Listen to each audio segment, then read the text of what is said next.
Hi, Candace. Hi. I understand you've had a really tough week this week. Yeah, it's been pretty tough. Do you want to tell me about it?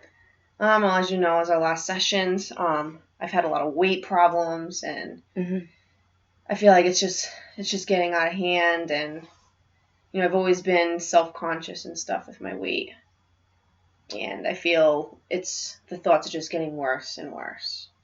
Okay. Have you talked to anybody about this aside from us? I mean, my mom, she has an idea just because of the medication I'm on. I'm on an anxiety antidepressant med, so I've been on that for like 3 years. I have to change like the meds because sometimes like they don't work. Sometimes I don't want to take them. They make me feel very different and not myself. So you've been taking meds for your problems, for your depression. Yeah. Do you feel like they're working for you? Or do you feel like it's making you worse? Some days they work. Some days it's hard. It's like some days I'd rather just, go to the gym and kind of just work off the stress instead of taking the medication. Okay. I just feel like I don't want to be on meds. I don't think I'm a crazy person. Like I feel a lot of crazy people go on meds, and I feel like I just don't need to be on it. But now, when you go to the gym, you don't think about the depression at all? No. Like everything just kind of goes away. I don't really think about my weight. I don't think about any problems at home. I don't think about anything that's bothering me, just vanishes. Okay. How often do you go to the gym? I've been going 5 to 6 days a week for, 2 hours a day, usually after work, just to kind of mellow me out. But then after the gym, I can't really get over the problems. No. When you go to the gym, you usually go at night, you said? Yeah, I usually go at night. Just because I have no motivation in the morning. At nighttime, I feel like my mind is just wandering and I can't stop thinking about all the stuff. And at nighttime, I feel like I can let all that stress out after work. Okay. Have you been feeling anything else? Any thoughts going through your mind lately? I mean, I've always had weight issues my whole life, as you know from our last sessions. It all started with my parents getting divorced, and my stepmother wasn't really always there for me, and always would call me fat in front of the other kids. So I mean, I've always been called fat my whole entire life. High school, going into high school and playing sports my entire life, and not being able to lose the weight, me always being the bigger one in my sports. I never could understand why I wasn't losing weight. I mean, I was on a healthy diet. I was working out every day. I didn't understand why everyone else was losing weight and I couldn't lose, the baby weight. So working out every day, I thought it would help. When I graduated, I gained so much weight. I ended up, I cut myself.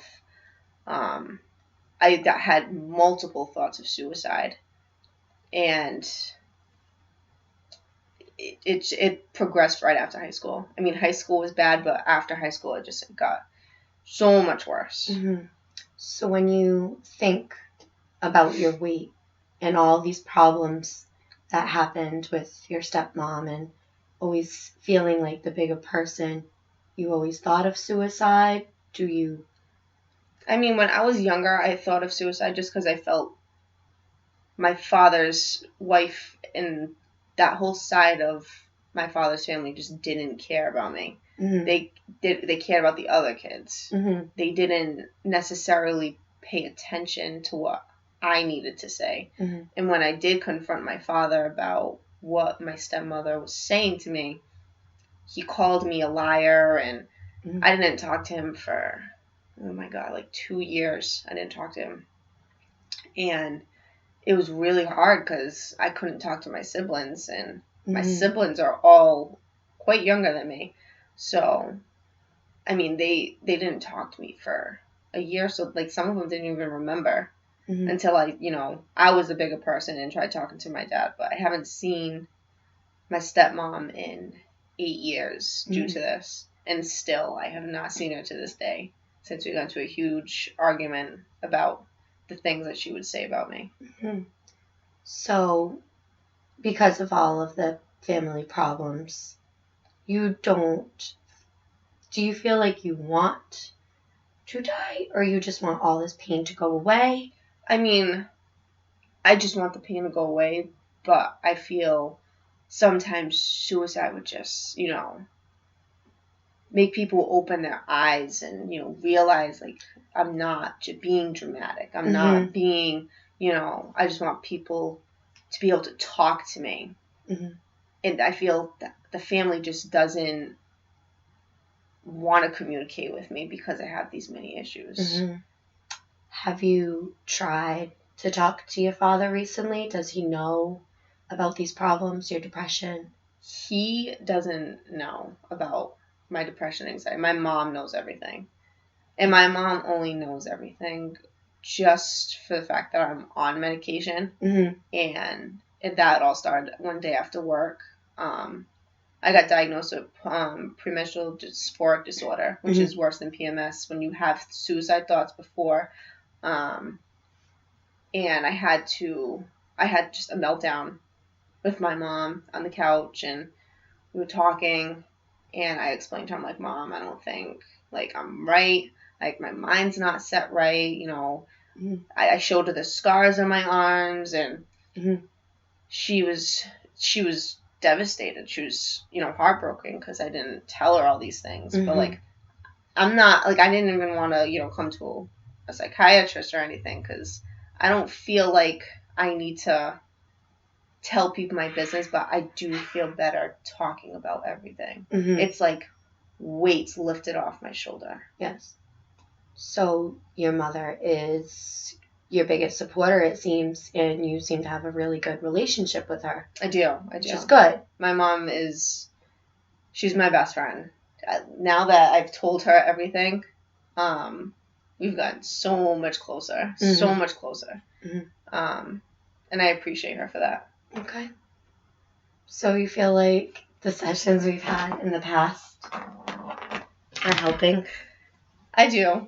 I feel talking about everything just makes things better. I feel if I talked about this sooner when I was younger, I feel I wouldn't have this much stress and aggravation in my life. I feel talking about things makes me feel lighter. It makes me feel more relaxed. So, like, after the session, I won't have to go to the gym. I'll be okay because I got everything out of my system. Good. So you want to keep continuing with our sessions. I feel like you like to get all of this off your chest, and I feel like our conversations have been helping you a lot dealing with the depression. I agree. I mean, it's been a struggle, but I feel like this is the highest point in my life that I've ever reached, like, for happiness, and I'm able to overcome all these fears, all these aggravation, stress, and stuff. So, I mean, it definitely helps. Okay. Would you like to discuss anything else while we're here, or? I also actually last week I got diagnosed that my thyroid actually has been off, and that was the reason why I couldn't lose weight. I went to the doctors. My throat was swollen. There was one side. And I got tests done. I got an ultrasound and everything like that. And they thought I had thyroid cancer, but I got an ultrasound and they said, I have a gluten allergy. I'm lactose intolerant. And I'm here eating, pasta and, bread in a healthy way. Like, I don't eat it all the time, but eating it doesn't help at all. No, not at all. I mean, and that could cause, like, from the bloating of my stomach to making me look bigger than I actually am. And I never could understand why. So, like, I never wanted to eat because I was always bloating. I looked fat when I ate, so I didn't want to eat. But now knowing this, I feel like I can find, ways that I can eat healthy and not be bloated and want to be able to eat. So, I mean, it's going to be life-changing. It is. So finding out that you basically are gluten allergy and lactose intolerant, it's good. It You is good. found out. I found a reason, and I found solutions that I can help myself through this. That's good. So in our next session, when we do speak again, you'll have to let me know, how the diet is for you and how the weight is. And Absolutely. Okay. Is there anything else you'd like to talk about? I think that's good. Wonderful. Thank you. Thank you.